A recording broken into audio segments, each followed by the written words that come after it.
Welcome everyone to the Casey Potter office, LGBTQI Life office. This is our National Coming Out Day. Our keynote speaker for today is Feminista Jones, and y'all are in for such a treat. Yes. Feminista has a wealth of knowledge ranging from 4 books to being in the community, to working in higher education, to working one-on-one with students and families and individuals. So y'all are really in for a treat to hear a truth today. When I first heard feministas speak at a conference about polyamory, I was blown away as to how she defined community, how she defined a lot of things that Black folks today are talking about or having trouble talking about. And that is one of the strengths that I see in Feminista, that she can really help folks talk through some really uncomfortable conversations and truths. So without further ado, please welcome to the stage, Feminista Jones.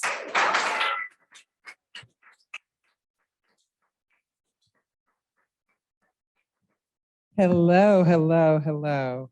So is this on? Can y'all hear me? All right, let me just pull this up because you know what? I forgot that you have to read the speech and do the presentation. I generally don't use slides. I'm gonna turn it on, look, you're gonna see. I got some slides, but I know that folks like slides. So I said, well, let me put it on my phone and then I can read the notes on the phone and we'll make it work. How's everyone doing today? Good, good, good, good. Oh, of course it's in alphabetical order. Of course. I don't, what is happening right now? Here we go. Okay, so open it. Seriously though, if I put it in, I would love it if you would open the document that I asked you to open. You it was okay. Hold on. For those of you watching the live stream, give me 2 seconds. No, we're gonna do this. We're gonna get this out. You know what? Mercury's micro braids are so tight. They are so tight right now. And they just do not want me to live and be the person that I need to be. It's been weeks, just the last 2 weeks. I can't win. I can't, whether it's a travel, cool. And you know what? I think part of it, I am signed in on your guest thing. Here we go. I know I just added it here. So now y'all listen, we're gonna rock it, because if not, I'll make it up as I go. I will. I will. So it's here, so why is it not here? All right, nope, we're gonna get it. Give me 2 seconds. It's here. So it should be, it says no items match your shirt. That is a lie from the pit. It says can't connect to the internet. This isn't connected to the Wi-Fi. Oh, y'all didn't tell me that there was no Wi-Fi for the phones either, huh? Okay, so we're gonna do the Vanderbilt thing. No, and then we're gonna come back in 5 seconds with the remix. And then we're just gonna be hey, act like I wasn't standing here. Okay, you're gonna edit that out? They're recording everyone, so they're gonna edit all of that out. It's fine. Nobody cares. See, this is what I'm saying, there's one white person in the room, but generally white people don't give us no grace. I'm just saying, they don't. They be y'all late for everything, huh? All right. Well, it's coming. I don't understand why it won't connect. Listen, understand what I say when I say that I'm about to freestyle this then. I'm trying to be on the guest thing.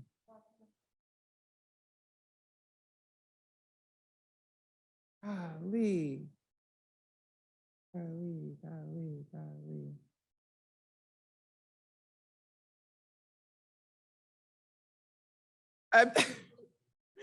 Because it's showing on here. So I know that it's the connection here and it's not connecting me to the Wi-Fi. Here it is. Now it's saying log in. Listen, I'm also older. I am not as technologically savvy. All right, so processing. I think I'm connected to Vanderbilt. Yes, Wi-Fi is here. And now we can go to Google Drive. They always say save your stuff to the cloud, but what if you can't access the cloud, huh? What if you can't access that? And I would just love for the document to open. I don't think I'm asking too much, but here, I'm going to send it to myself again. Maybe if I airdrop it, I don't know.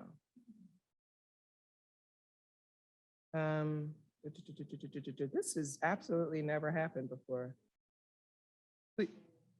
Please understand that this has never happened to me before.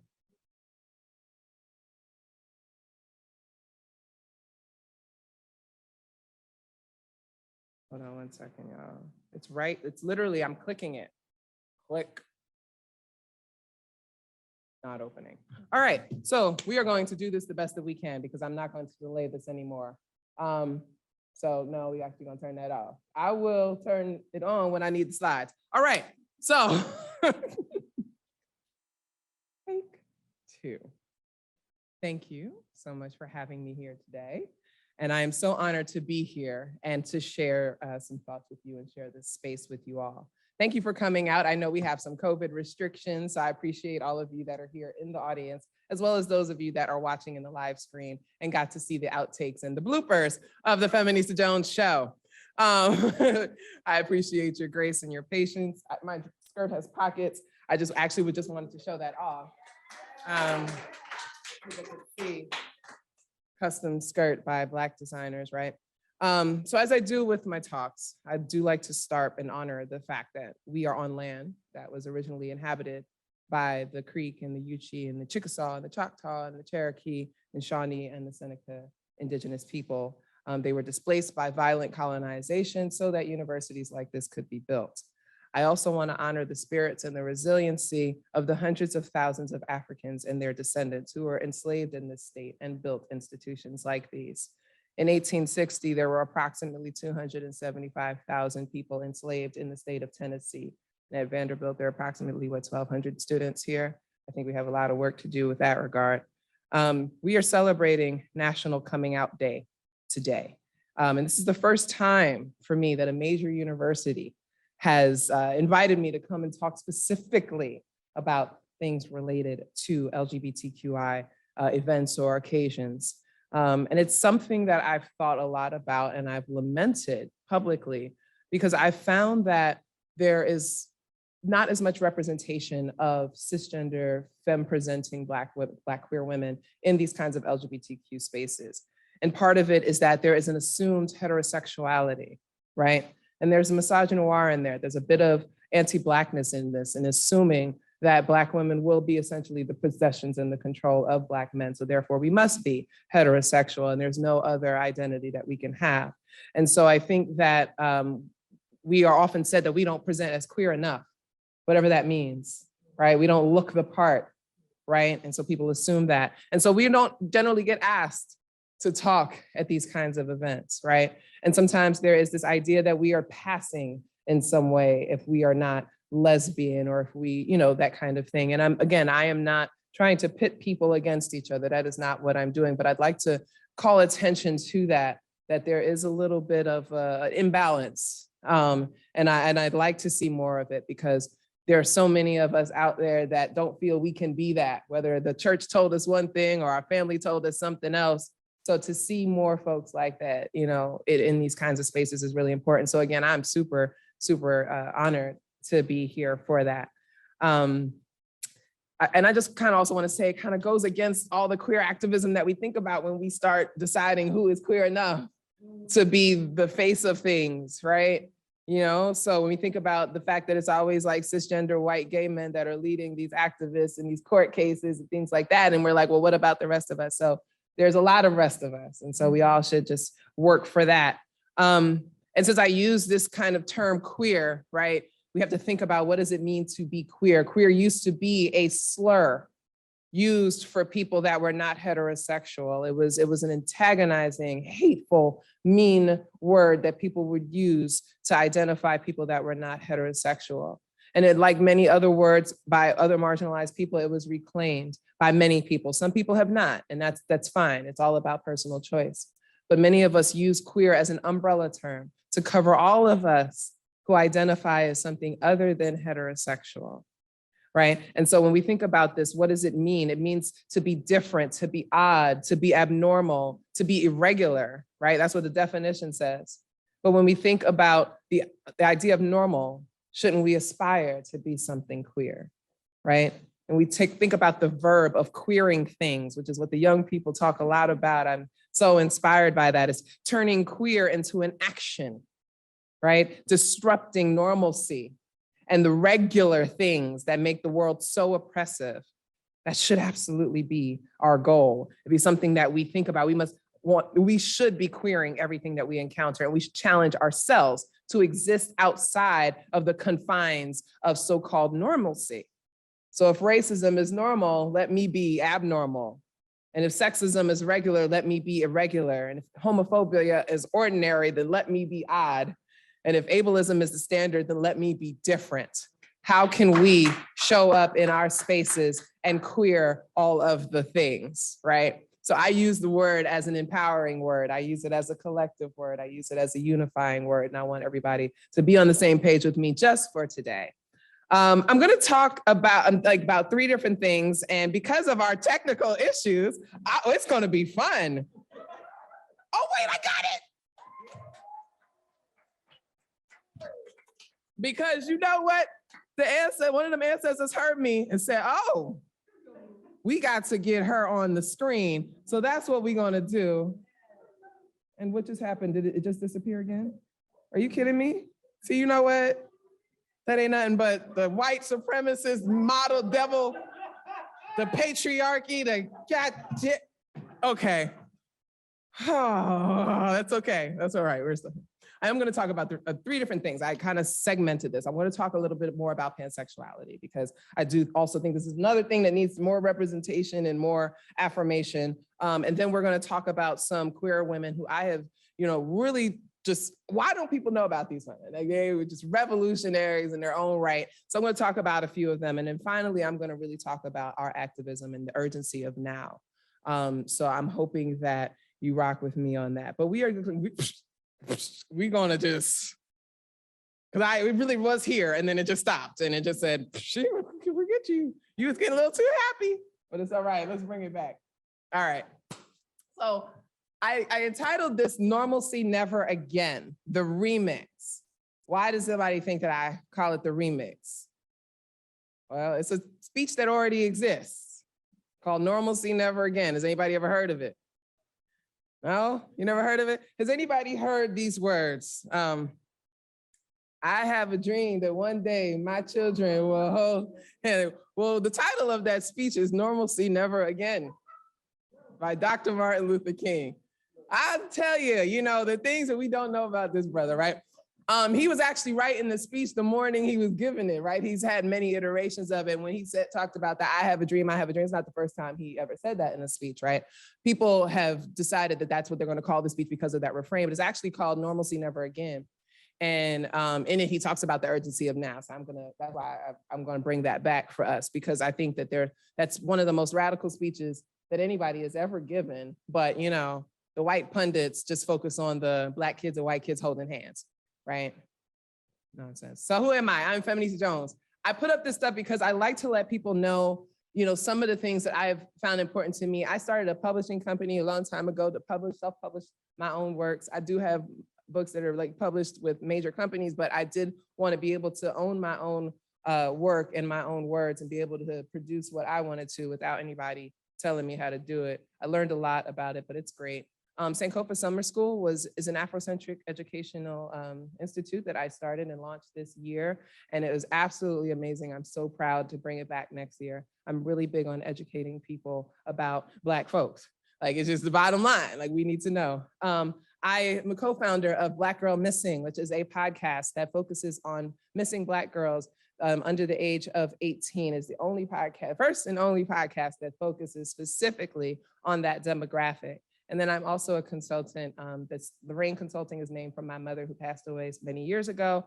My mother was the kind of person that would literally give her, shirt off of her back to somebody. I've seen her give clothes to poor people in the street. So I named it after her, and that's where I do a lot of my work with organizations on their culture and diversity issues and organizational trauma and stuff like that. And then, of course, I wrote this book, Reclaiming Our Space, How Black Feminists Are Changing the World from the Tweets to the Streets, that a lot of people seem to think is cool. Okay, so we're talking about Coming Out Day, And my brother, David Johns, is amazing, amazing, amazing person. He is the executive director of the National Black Justice Coalition. He really changed this narrative for me and was talking about coming out versus inviting in. And I want to know if we can hear this. Are we able to hear this? You should all know that coming out happens on the regular sometimes. It is for these reasons that NBJC thought it important to launch the Inviting In campaign.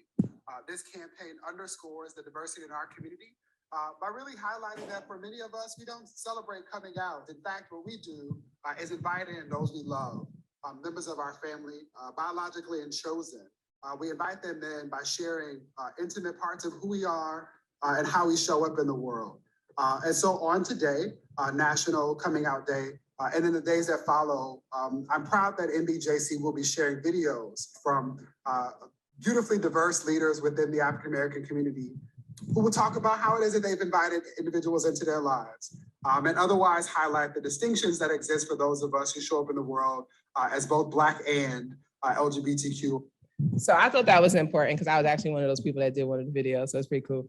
But this idea of inviting in, right? This idea that the closet that people talk about, that's what National Coming Out Day is about. It's about coming out of the closet. And that term meaning that people, queer people, have been hiding themselves in this kind of closet of shame and pretending to be something other than what they have because they have faced violence, they have faced vitriol, they have faced all of this hurt and this pain. And so, and they've seen it happen to other people. So rather than express who they are, they keep it in this closet. And to come out is to let everybody know, hey, I'm gay, I'm lesbian, I'm bisexual, I'm pansexual, I'm queer, I am this thing. But why do we have to do that, right? Why do we have to kind of jump out of some place of shame in a world that should just accept us as we are, right? So what David is saying and what this movement is saying is that we invite people in to just experience us as we are, right? And so, you know, some of the things that we can do, like how do we invite people in? First is just be yourself. I told one of the students earlier, I said, one of the most revolutionary things you could do is just walk down the street, you know, because the way you are dressed, your fingernails, your hair, your clothing, everything, just be yourself. Disrupt the normalcy. Challenge people. They're going to do double and triple takes, but that's okay. You just be yourself. And the more of us that can be ourselves, the stronger our community is built. And so they can pick on one of us at a time, but let them try to roll up on 5 or 6 of us. You ever see a gay man fight? I'm not trying to, listen, because people have had to fight, right? So they've strengthened themselves. I'm not trying to go up against somebody who has been harmed and hurt and oppressed so much to the point where they can't take it. So when we build that community and people are seeing more and more and more of us just being ourselves, they have to think twice about whether or not this is the day they want to step to us, right? Stop censoring your speech. It's one thing that I noticed that queer people do is we have 2 sets of conversations. We have the conversation, it's like code switching, kind of like racialized and gendered code switching. We have certain ways that we talk about things with everybody else so that we fit in with all the conversations. And then we have stuff that we talk about with our queer folks. And because we feel like they understand us. But we got to make other people understand us. And the best way to, you know, when they say you want to teach a child how to speak, you just talk to them. So you want to teach somebody a new language, just talk to them, right? Get them, immerse them in it. So by you not censoring your speech, by you continuing to just say the things that you want to say, whatever your lingo is, they're going to take it anyway. Are they not going to take the queer lexicon and try to make it their own and be cool? So keep setting those trends. Keep setting that standard, right? Keep reminding them where it came from. You see what I'm saying? You want to share the events that you're attending and that you're interested in. And just say, I'm going to this event. I'm going here. This is of this particular lesbian interest. This is of this particular trans interest. Would you like to come? If you come, here's how you need to carry yourself. But you're welcome to join me. Oh, you have something else to do that day? Cool, I'm doing another one in 2 weeks. Would you like to come? Would you like to join me? No, well, I'm still gonna keep doing it. And you're gonna see my post on the gram, right? and you're going to be upset that you didn't come. We're going to be turning up. No, but I do think that inviting people to attend events can help people with education, help people socialize, help people become familiar. You also want to share experiences you have as a queer person the way you share everything else. So if you can talk about your day at work and the stress that, Barbara was giving you because her and her husband been fighting all day and you had to hear about it because you in the next cubicle or whatever. So why can't Barbara hear about you and your boyfriend having your fight because he want to act up and borrow your boxers when you was like, wait, you can't do that. You know what I mean? Like, why can't you talk about the same things that other people talk about, right?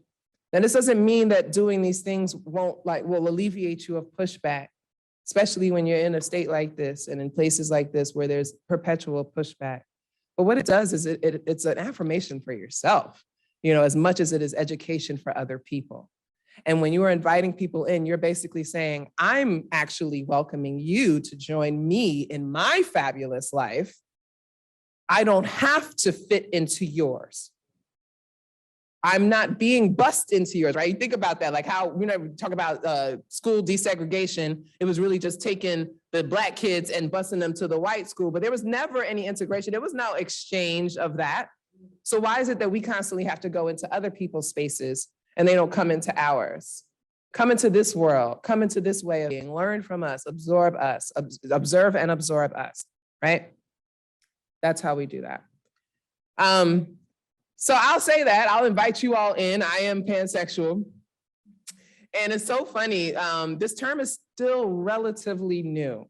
And I think that that's like super important to acknowledge because a lot of times we try to speculate on people from the past and what were they and were they this or were they that. They didn't have the language that we do. And we're constantly coming up with new terms, which I think is great. I think we are manipulating language to better understand who we are and to give like name to things that maybe we couldn't name before. I remember learning something about street harassment was coined in like late 70s, early 80s.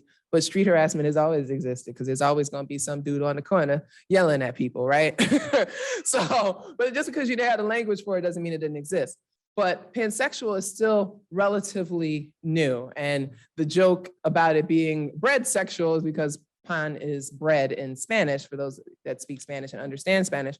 And so I used to joke about that. I was like, yeah, I love bread. Or whatever. And there's a lot of memes about like, there'll be pots and pans and stuff and them pots, like and pans clacking and stuff like that, like they're having sex or whatever. Like, yeah, I've seen a lot of those memes. They're like, well, what does that mean, right? So I hate that question. In the age of Google, what does pansexual mean really trips me out because I'm like, oh, so you're lazy.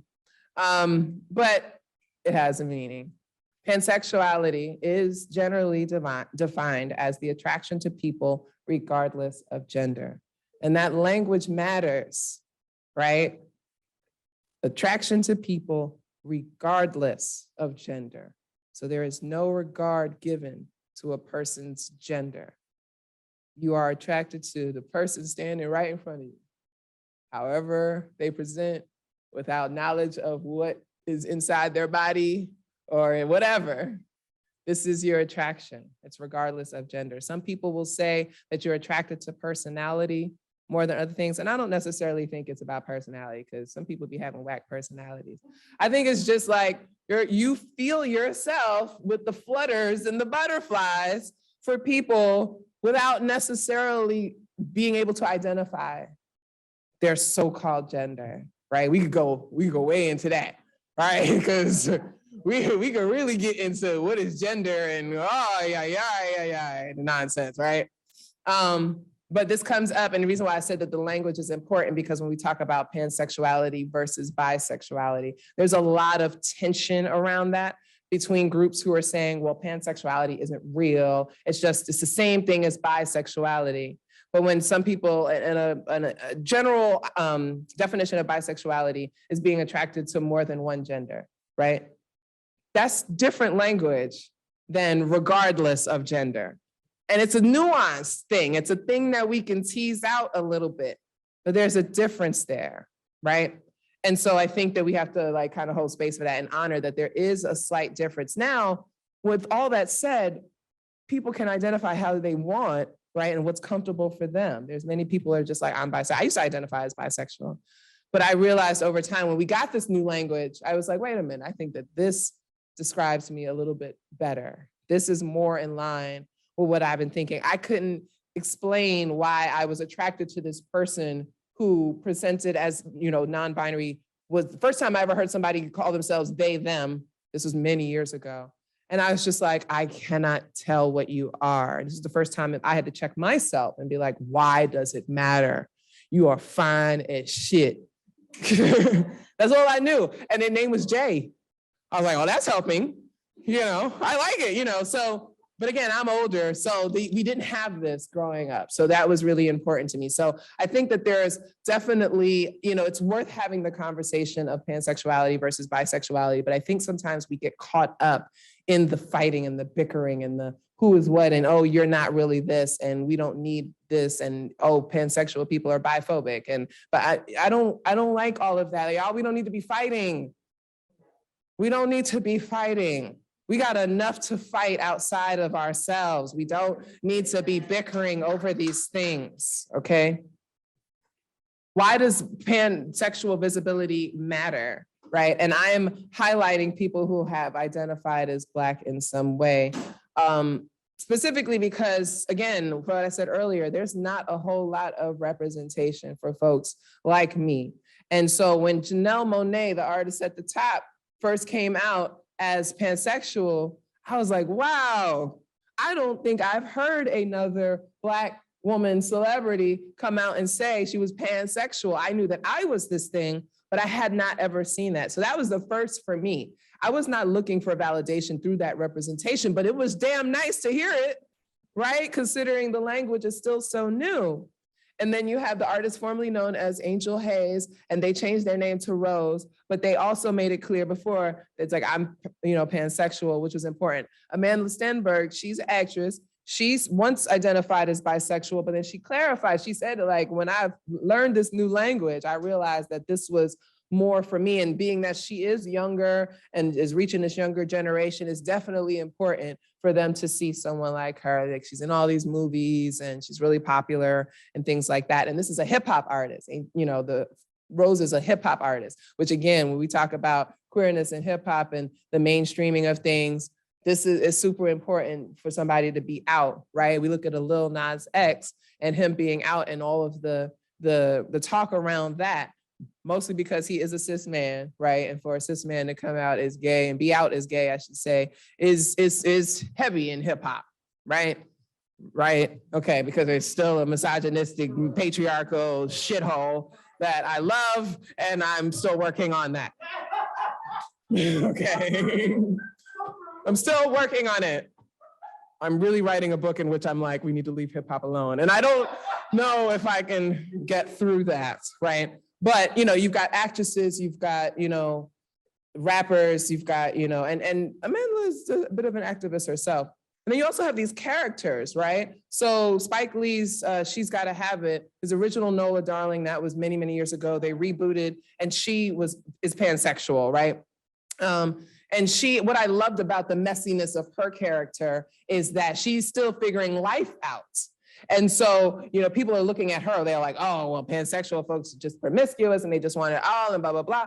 You could be promiscuous if you want to. That's your choice. Who gives a damn, right? But, there's these myths and these ideas about bisexual and pansexual people that the reason we are that way is because we are so-called hypersexual, or we are selfish and stingy, or we don't know what we want, or whatever. You can be a monogamous pansexual person. You can be a polyamorous. You can be ethically non-monogamous. You can be whatever the hell you actually want to be, as long as you are treating people with the same kindness and respect that you want, right? But there's a lot of assumptions. So I thought that was really cool that they made her that, because the original one was not, right? Didn't identify in that way. So that shows some generational progress.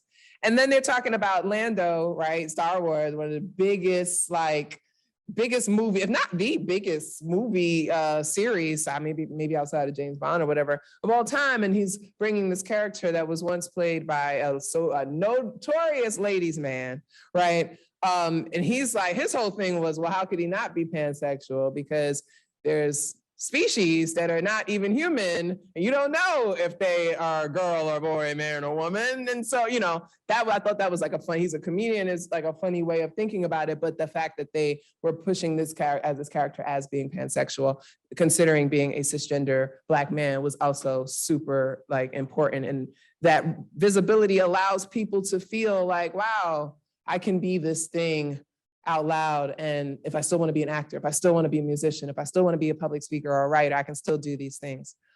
When you look up pansexual celebrities, though, they are mostly white. There is a privilege to being able to share a sexuality that is not heterosexual, when you are white, when you have money, when you're privileged, when you have access, when you're not disabled, right? When you have family support, got educational and institutional privilege. There's certain things that you can come out and do. And so for a white celebrity to say it, people be like, oh, that's cool. You know, rah, rah, yay. But it goes kind of like, all right, we done seen y'all before. I saw Ellen. I watched Murphy. What was the other one? You know, I remember when Ellen came out, you know, I remember that. You know, Dorothy Spornak, you know, she had a little something going on. They didn't really talk about them, but you know, because B. Arthur was a whole stud, wasn't she? So I think she brought a little bit of that, right? But it's a lot of, there's been, you know, the people that have been able to make those strides have been white. And so seeing Black people being represented within LGBTQI conversations is super, super important for the kids in my son's generation. My son and his friends, they don't really think about this stuff. They're like, oh, cool. Yeah, I don't like that song though. And they'll be like, because the track is whack. Like they're not thinking, I don't like this Lil Nas song because he's gay. They're like, I just don't like it because he's whatever. I love that. We never would have had this when I was young. So that's like super, super important. All right. So I wanted to talk about that because I just had to shout out my pansexual people. So if you're in the audience, you know. All right. So I have a list here of Black women who were queer and they were revolutionary and they were activists, and a lot of the names you don't know. Okay, I show of hands in the audience, and if you're at home, think about it. Let me know if you ever heard of these people. Pat Parker, Frances E.W. Harper, Marsha P. Johnson, Ruth Ellis, somebody knows Ruth Ellis, Margaret Sloan Hunter, Ernestine Eckstein, Stormé DeLarverie, you know Stormé, right? Mabel Hampton, Florence Kennedy. That's a shocker. Okay. Margot Okazawa Ray, and I spelled her name wrong here, but I have it in the other thing. I apologize, Sister Margot. Anybody ever heard of her? Okay, cool. All right, I'm not going to go through all of them, but I am going to give you some because I think that these folks represent different like spaces. So Frances E.W. Harper is known by a lot of white women's studies, feminist folks. They know her as a suffragist, as an abolitionist, a writer, a poet, a public speaker. But she is known as the mother of African-American journalism. And part of why you don't think of her when you think of queer things is because that is not something that we tend to highlight when it comes to Black history, right? When we have folks outside of maybe James Baldwin, who often did not speak to specific issues related to being Black and queer, right?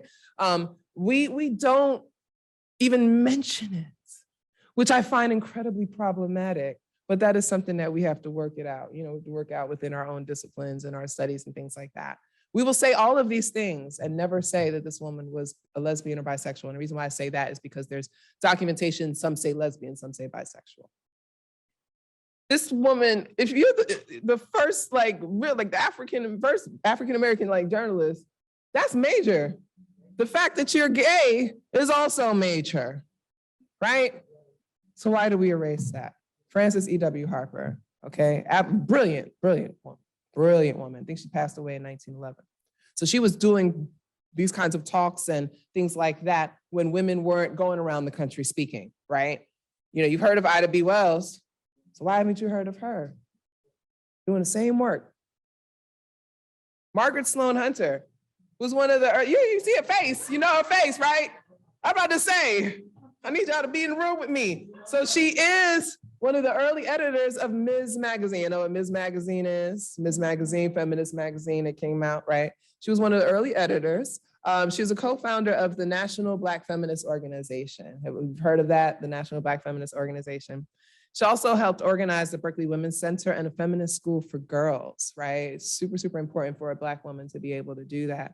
Hold on, because I'll let her talk. She's really awesome.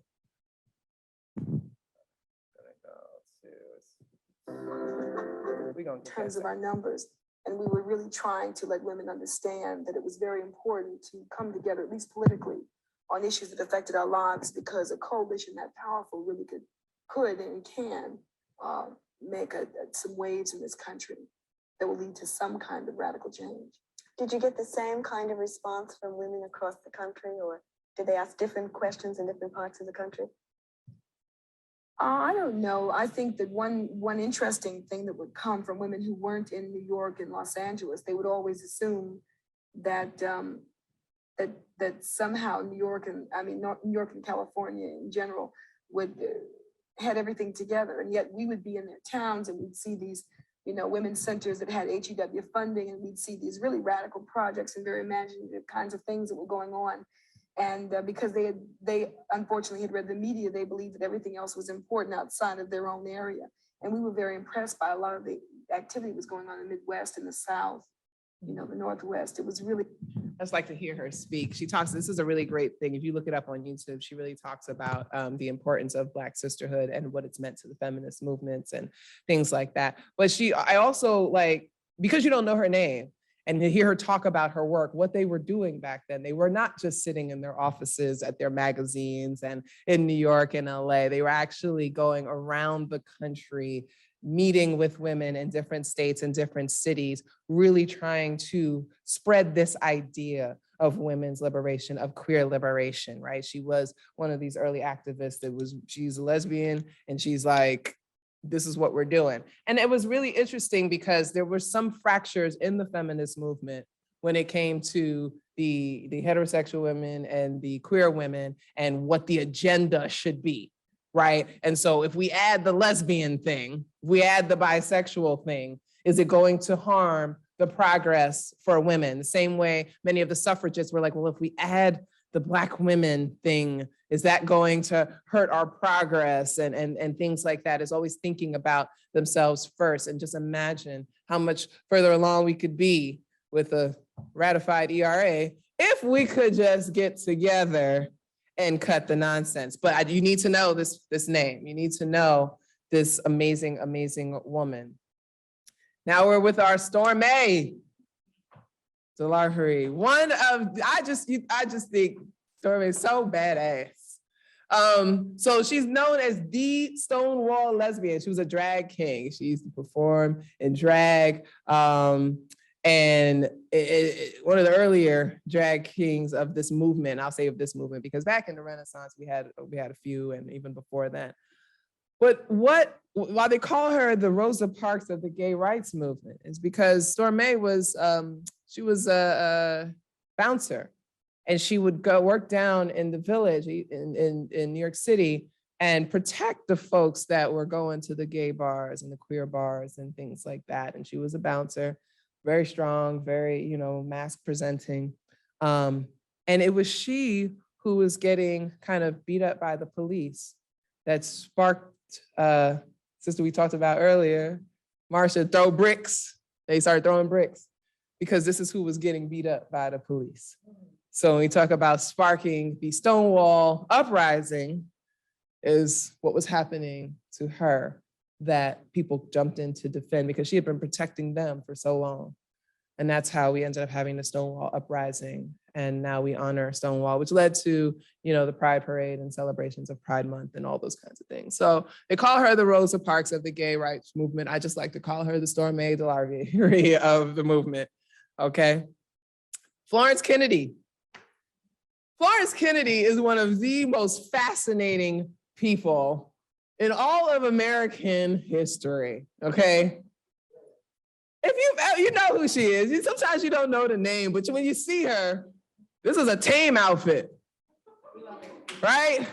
Because Florence would wear whatever the hell was on the rack and throw it all together. She was known for her cowboy hats and her boots and her bold voice and her outspokenness and her disregard for nonsense. She's like, I don't have time for this. Like, why are we talking about it? Brilliant lawyer, right? Sued Columbia because they didn't want to admit her. They ended up having to take her. She was just like, you're not taking me. I'm going to use the law against you, and I'm going to prove that you need to take me. And then they took her because she was right? So she got her, she became a lawyer through Columbia University, I believe. Somebody fact check me, because I don't have mine. But I try to store as much as I can up here. But she's the founder of the Feminist Party.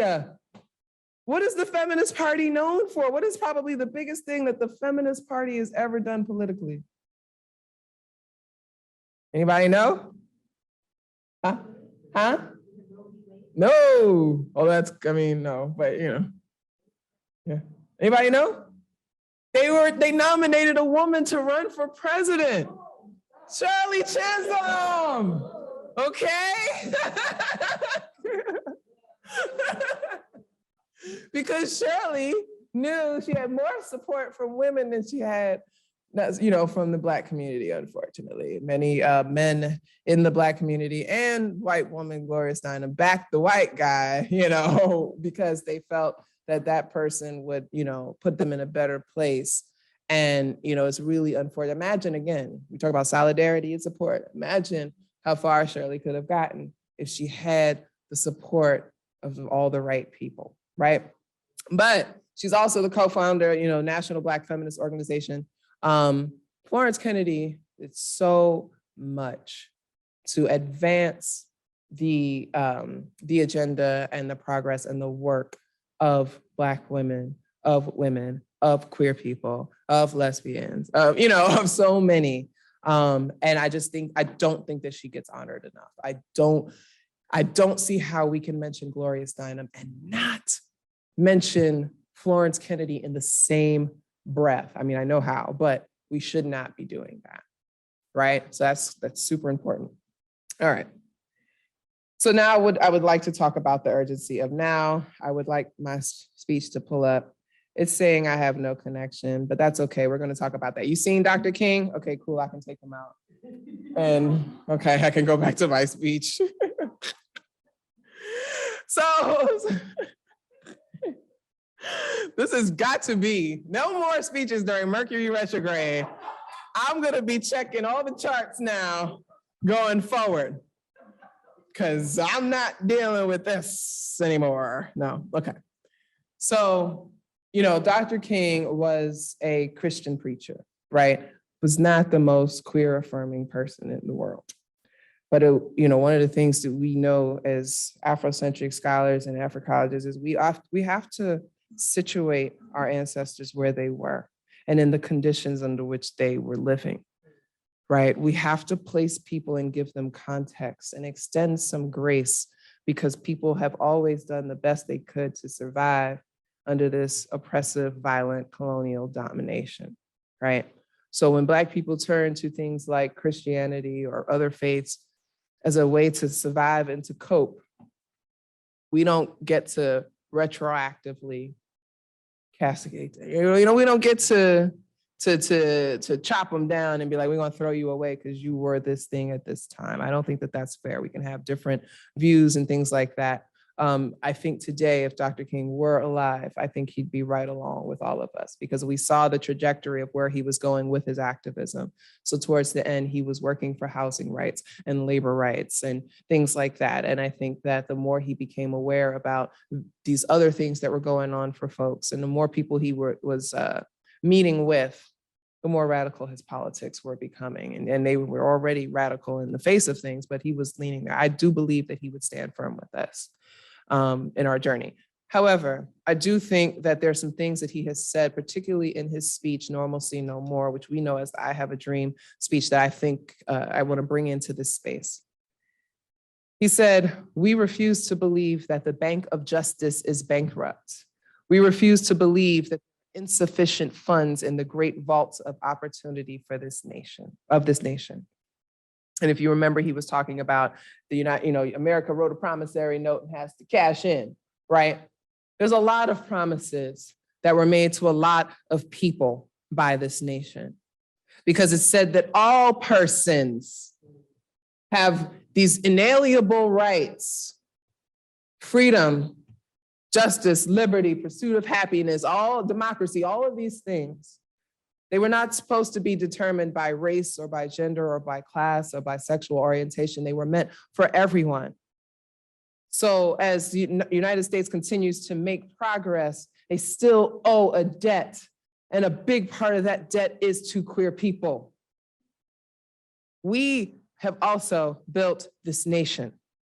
We have been educators, doctors, nurses, teachers, sanitation workers, maintenance workers, CNAs, au pairs, the cooks, the line chefs, the prison wards. Like, we have been all these people in every single corner of American society for as long as this country has existed, and even before they could figure that out. So the United States of America owes us too.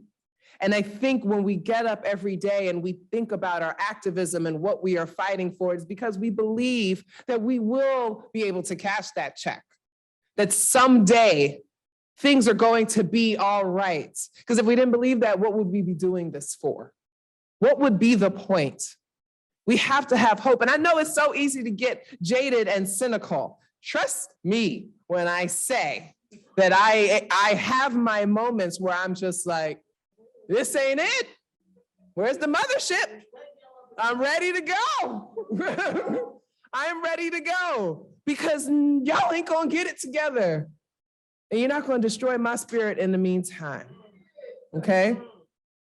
But he says he refuses to believe that the Bank of Justice is bankrupt. He would not even allow himself to think that there was no possibility. And I like to think, I was meeting with the students earlier and I told them about Huey Newton's idea of revolutionary suicide. It's this idea that this ain't gonna happen in my lifetime, but I'm gonna fight until the end, and I'm gonna die trying. And I'm gonna try to inspire the next generation to keep the work going, to keep the flames going. We've been fighting for centuries. We've made this much progress. This much. Not even any more than that. No, not this much.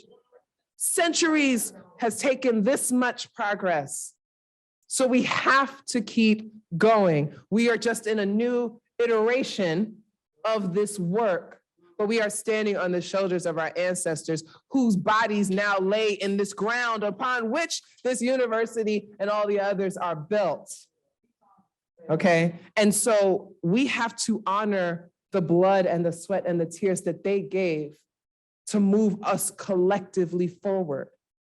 And when I talk about our queer ancestors, the names we don't even know, that we are not taught. I teach African-American LGBTQ experience, and just the bright, wide eyes when I'm talking about all these people that are not named James Baldwin and Angela Davis.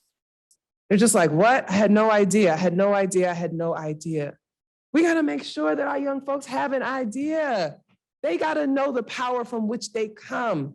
They got to know the people that were fighting for them, to be able to affirm themselves, to be the gender that makes sense to them, to disregard gender if it doesn't make sense to them, to wear whatever article of clothing they want to wear that day, to paint their nails however they want, put whatever colors in their hair, to do whatever it is that they want to do. We had people before us fighting for our right to do that and not have to hide in this closet of shame just because we decided to be ourselves. That hope that he was talking about is so important. It really is the most radical thing that we have to hold on to and to cling to. And he spoke to the fierce urgency of now. He goes on to say, this is no time to engage in the luxury of cooling off or to take the tranquilizing drug of gradualism. And that's where we can get stuck sometimes in our activism. They get a few crumbs. They give us a new center, hire a couple of new staff, give us some rainbow cookies at events, literally rainbow painted cookies at events, right? They give us a little bit here and there. Be happy with that. You get an all gender bathroom. Great, thank you so much, I appreciate it. What else? Every time you get something from the university, ask them what's next. This is great, thanks, what's next? This is amazing, great, you should have done this, thanks. What's next? And keep pushing and pushing. You cannot get lazy and rely on this gradualism. Nina Simone got a song, Mississippi Goddamn, and she has this refrain where she's saying, that's just the trouble, you're too slow. They say and telling me to go slow. They keep on saying go slow to appease oppressors who need time to adjust to the idea of equality and freedom and justice for all people. How does this work? We gotta slowly work to convince you that freedom and justice should be afforded to everyone? You can't accept that in 35 seconds? I gotta take 35 years of my life to convince you that I'm a human being, worthy of the rights and dignity and access and resources that everyone else has? It's not how it's supposed to be. And Dr. King was cautioning us in all of our activist work, fighting for Black liberation, fighting for queer liberation, fighting for women's liberation, fighting for liberation for disabled people. Put some more ramps on these steps, Vanderbilt. I'm tired. I mean, I'm just walking up a few steps and today and my knee was hurting and I'm like, I can't imagine being wheelchair bound or walking with crutches and having to walk around this campus like this. Where's the liberation for our disabled people? You see what I'm saying? For the hard of hearing, when we get this video, it's gonna have captions, okay? But this is the thing that I'm talking about.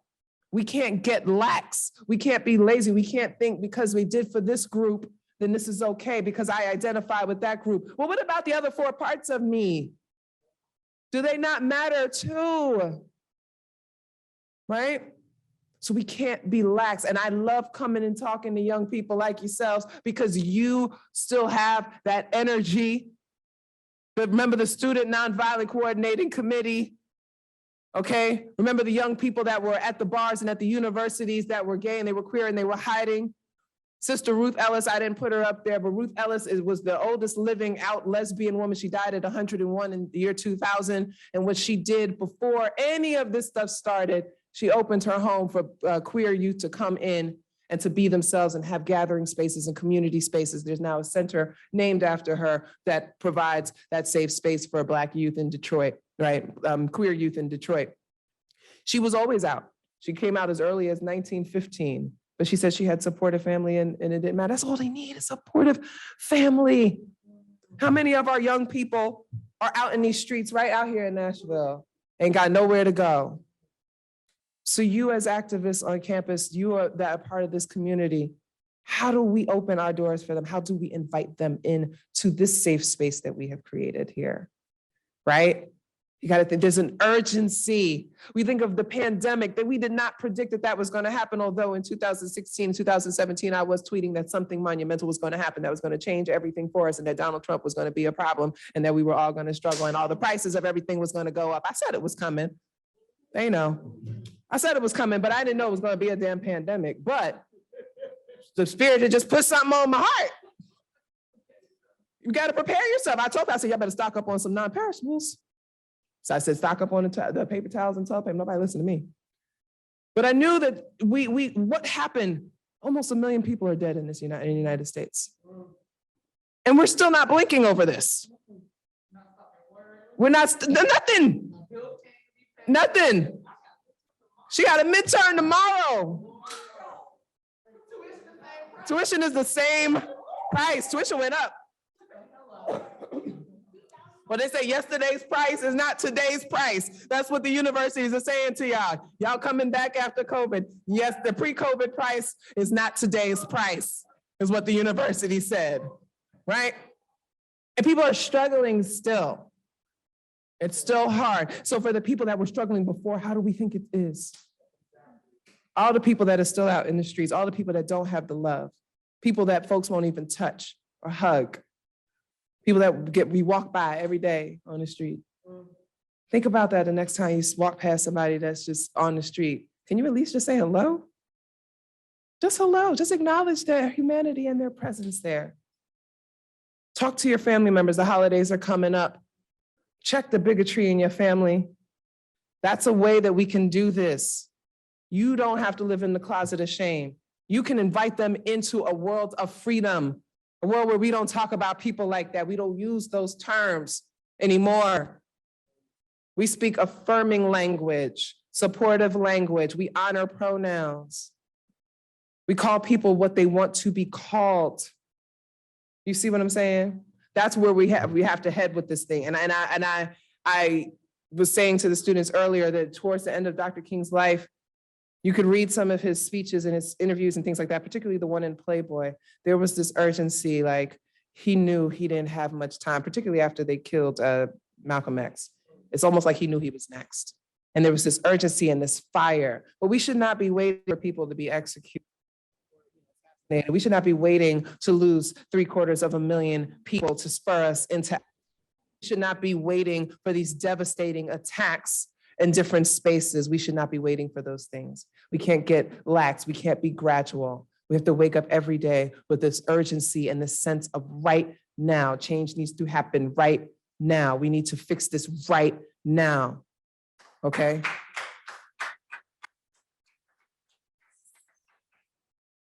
So many things are better. And I don't want this to be all about doom and gloom because we have moved forward.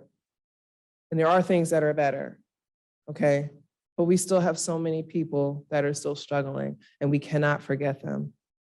And as we reflect on Coming Out Day or Inviting In Day, however we want to think about it, let's hold space in our hearts and our spirits for all of our queer ancestors who literally gave their lives for us to just be able to say, I'm gay, I'm lesbian, I'm trans, I'm non-binary, I am pansexual, I am queer, I am something other than their oppressive normal. Thank you so much for being here with me today.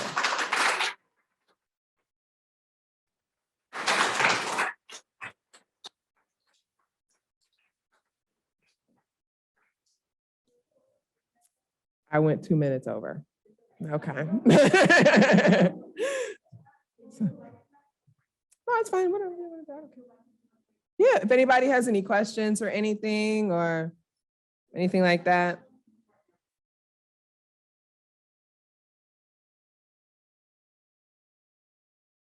It's fine. It's totally fine. Yes.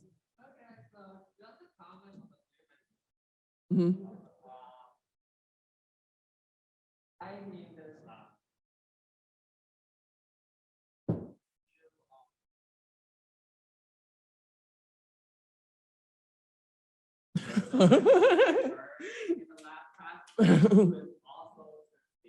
Mm-hmm. So, thank you, I guess. Thank you for coming. Thank you. I appreciate it. But you know, sometimes you hear the negative things, but we have to talk about that stuff, you know, but I also like, that's why I try to throw in stuff about people's accomplishments and stuff. And all of my teaching, I teach a class on the history of significance and race. I say, all they've ever taught you is the Chinese Exclusion Act, Japanese internment camps. You ain't heard nothing positive about the contributions of Asian people or Arab people or anything. I'm going to give you some positive stuff because, you know, that's whatever. Shut up, Siri. Recording me. I saw the little circle, see the man listening in. You see how they do? Somebody said, capture what you find out where she's at. Y'all might want to leave. They might say. Yes. Thank you for coming though. Yeah. To go off from that excellent point, I was actually having a discussion with one of my friends who's an international student who's older than me and also German, and bringing up how it's like maybe because I'm a little bit younger, I'm not able to appreciate all of the things that have changed. How do you hold space for acknowledging that, like, in the 90s things were even though like it was just comparatively in the like within our minds like a decade ago, like that's not true anymore, but how do you hold space for acknowledging that things have changed while also knowing that there's still so much more work to do, but also that there are things that happened in the 60s that are still currently happening. Like how can you acknowledge that there's been some progress, some There has. breadcrumbs, but No, also being there's mad? definitely been progress. And what I don't, because I don't want us to get complacent, I just like to remind people is this much. So that's progress is better than nothing. But if we could imagine all that we could have, right? Keep our mind and our eyes set on this high standard of where we should be or where we could be were it not for this other nonsense, I think we keep aspiring towards that. So it's not to say, oh, we haven't made any progress with it. Oh, yes, I grew up in all that time. I was born in the 70s. So, I done seen from being a child to now tremendous leaps and things, but it doesn't happen without activists. It doesn't happen without the people pushing for change in their communities, right? And so we can definitely honor that. We can honor the accomplishments and the successes and things like that, but we also have to think about what success is, right? So what are we calling success for queer people? Being able to legally marry? Why is marriage the goal, right? You gotta think about some of these things, like how are we defining our liberation? Is it by these normalcy standards, right? Because a lot of times we tend to do that. Marginalized people will look at what is considered normal and what we don't have access to as normal, and we want to get that access to those things so that we are validated as normal. But when we're talking about queering things, maybe we need to question why marriage was the biggest thing that gay people and lesbians and trans and things were fighting for. To participate in another social engineering of the state, that's success, right? So we kind of think about that, right? So when I do like this, I'm like, yeah, okay, that's cool. But what is that? What is same-sex marriage rights doing for the starving 14-year-old who can't go home because their father threatened to kill them if they ever wore a dress again? You see what I'm saying? Like, I feel like, yes. And some people, I say, oh, it's so important. It's so important. Yeah, it is. A class that I'm taking now, we were talking about that. I'm like, yeah, it's important to participate in certain parts of society, but why do you have to be married to do that? Like, there's so many questions that we can ask. But what is success? Success is it seeing us in the mainstream? Is it seeing us represented? Queen Latifah just came out on TV. We all knew she was gay for the longest time, but she came out on TV. But what did that mean? Did she come out or did she invite us in? She thanked her family. It wasn't her coming out. She was inviting us to learn the names of her family. And if we quickly Google, we see that her wife is her family, right? So when you think about it in that way, you know what I'm saying? So like, that's progress. That's success. Another hip hop artist, kind of letting us know and bringing us into that life. But then I'm always gonna ask, then what? Then what? So yes, the fact that I'm here giving this speech is progress. 100 years ago, 50 years ago, 30 years ago, that might not be a possibility. Maybe 20 years ago, we didn't have pansexual 20 years ago, did we? I don't know. I don't know that. I don't know.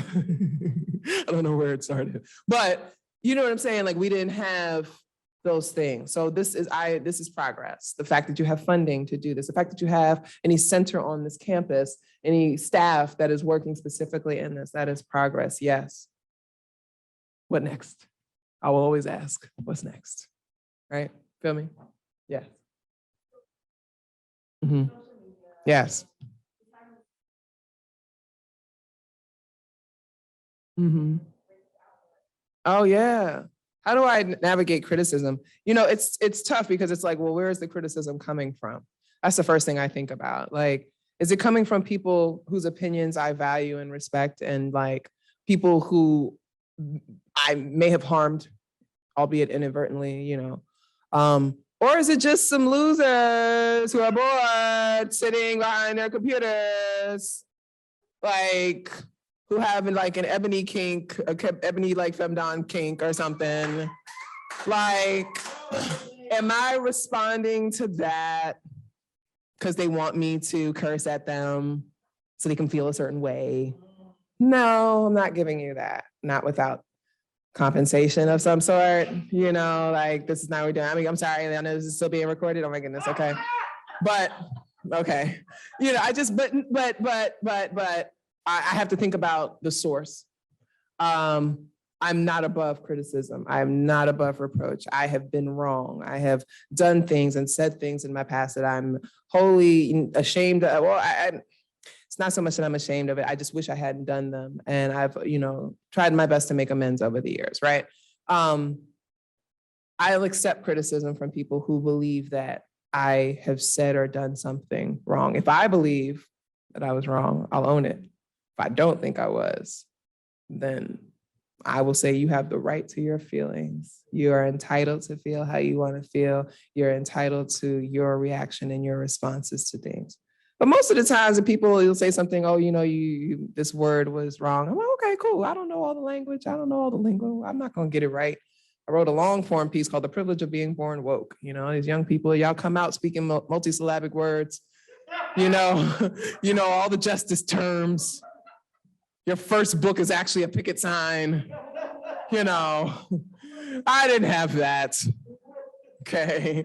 But I was exposed to this idea that every human being has the right to be free at an early age, right? And so I've just kind of been working my way through it. You know, you got to extend some grace, especially to your elders. You know, they still trying to figure some of it out. You know, sometimes they could be mean as I don't know what, but you know, it is. How do I deal with the criticism? At this point, I expect people to just push back. They can't really pull out anything within the last 5-6 years or anything like that. They always want to go back to the old, like 2009, 2010 and stuff. Cause I'm like, I got my shit together. Like, I'm like, yeah, I don't want to be that person. I want to be somebody better. And you have the right, you can hit the reset button at any time in your life. You can wake up and decide, I'm going to be better. You should not be trapped by your past. None of us are perfect. We have all made mistakes. You have the right to move forward and to be better and to do better. So that's how I think about things. Social media stuff, I try not to engage too much. I do to keep my name out there and let people know the work that I'm, you know, some things that I'm working on, but I don't like it much anymore. It's extremely toxic and unhealthy, and I don't find it to be productive. I find it to be quite performative in many ways. And so I think the golden age of social media activism might be over. So, you know, kind of is what that is. Yeah. You said what? That's a great caveat, because you know I was gonna say me. I'm an Aries Sun, Leo Moon. Of course I'm my favorite author. Author that's out right now is in somebody that has a book out right now. Oh, that's a wide net of people. You know, it's tough because like I'll read people's things. I'm a speed reader. I like literally I just stare at pages and stuff. I'm like, okay, that was cool. I like Ijeoma Oluo's writing style. I'm actually teaching her book in one of my classes. Because I love a good essayist. I love a good person that's like, look, I'm living this life and here's how it applies to the rest of the world. I love that kind of stuff. I think, and I like her accessibility. Who else do I like? God, I read old people. I read older books. I reread older books. I will reread Baldwin every day. It's my favorite author of all time. I aspire to be 1/10 as great a writer as he is. I love Edward Danticat. I love the writing style. I actually love a lot of Southern literature. Like there's something in the Southern literature and the Southern Gothic in that particular style that I love. I'll read Hemingway all day. Ralph Waldo Emerson is my favorite essayist of all time. Yeah, I read old stuff. So I teach, you know, it's weird because when you're a teacher, you always keeping your eye on like the newer stuff or whatever, but I can't say that anybody is my favorite because I'm only reading like one book from them. you know? So I don't know, but I definitely love the Gioma Aluo stuff. She can write really well. That's why she gets the multi-million-dollar books. Hold on one second. Hello, Mr. Driver, sir. I am still giving my talk at the university, and I will come out as soon as I am done. Oh, no, I got you. I'll be out and I'll be out there shortly. Thank you so much. No, no, Isaac can sit in the car. Yes, any other questions? Any other questions or comments? Yes. Mhm. Yeah. What does it look like if an individual?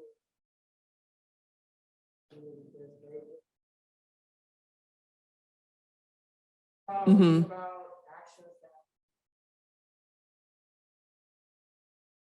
Okay, community care, moving into community care. Well, first thing is really kind of identifying what community this work is going to be in, right? Is it identity based? Is it location based? Is that kind of thing? Familiarizing yourself with some of the characteristics of this community. What do they like? What do they dislike? What is important to them? What are their community goals? Do you have anything to offer them? I think a lot of times when we want to do kind of community care, we assume that we are a help. We assume that people need help. And sometimes they don't need us, or the skills that we have, they may not necessarily need. So you kind of assess your own self. Am I in alignment with the needs of this community? Could I provide that? You got to assess their resources. What is it that they would need to get from A to B? What do they need to achieve those goals? Am I in a position to help them achieve those goals? And what can I contribute resource-wise? Am I able to get other people on board to assist with this kind of thing? These are the kinds of things I think you start thinking about as you prep for that kind of work. And always remember that you're not here to save anyone. You're not here to deliver anyone. You know, you're here to be alongside people, work alongside people, build community with them. So try to find those commonalities, those shared experiences. How can you connect with folks in this particular community so that they begin to trust you? You have to be consistent. It's one of the things that we struggle with a lot is if you tell somebody, I'm going to be here Thursday at 3 o'clock, you got to be there Thursday at 3 o'clock. And if they don't show up, you come back next Thursday at 3 o'clock. Because on the third Thursday at 3 o'clock, they're going to be there. I just wanted to see if you was going to come. They're probably somewhere down the street watching. They want to see, are you consistent? Do you give up? Do you keep coming back? So you got to be consistent. Folks in the community want to know that you're consistent. Work with them on developing plans. Don't try to prescribe, solutions and outcomes for them that they don't necessarily want or need at this time. That's what I think you can do. And then, you just slowly start working, making connections, building community, opening your doors to folks. People start welcoming you in. They'll start asking you, they'll start bringing you things. Oh, I was thinking about you. Thank you for this thing you did. Here's a plate. You'll start making those connections. Okay. Okay. No problem.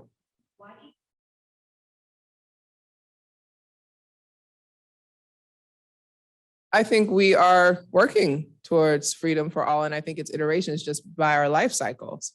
If you mean factions, that's different. But iterations, it's just where time is moving forward, and we just continuing and working in the same thing. But I think if I understand the spirit of your question is like, why aren't we more collaborative in our efforts?